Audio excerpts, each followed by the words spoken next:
Efa miresaka ny fitantanandra-pirenena ihany isika misy tsy mitovy hevitra amin'ny gouvernement ireo solombavambahoaka vitsivitsy amin'ny fitantanana n'ilay vola 400 tapitrisa ariary izay natao hanampiana isaky ny distrika izany. Manazava ny andinindin izay i vola Ravoavy sy Tsirakotarson. Tsy mitovy fijery ny solombavambahoaka sy ny gouvernement amin'ny fampiasana ny vola 400 tapitrisa ariary. Anisan'ny sosokevitra entin'ny gouvernement amin'ny alalan'ny ministeran'ny vola sy ny teti-bola ny tokony ampiasana ny vola tantanin'ny komity paritra ho an'ny fampandrosoana CLD amina sehatra sa efatra.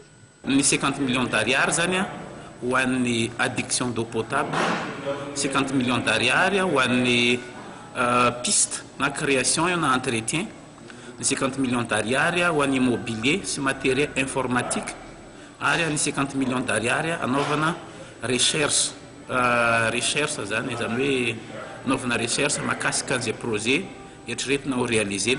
Tsy mifanaraka amin'ny zava-misy ny sosokevitra avy amin'ny gouvernement io kosa ny député Ndalana Asina avy any Antanambao Manampotsy. Tsy dia nifanaraka loatra amin'ity CLD 2016 ty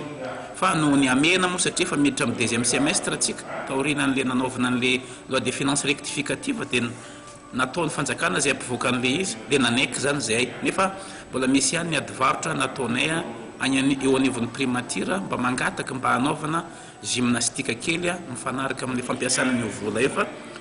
tsy dia mety loatra aminay loatra zany ny fameran'ny fanjakana ny fampiasana ny utilisation ny fonds CLD io satria zao ohatra ny anay Antanambao Manampontsy ny lalina zany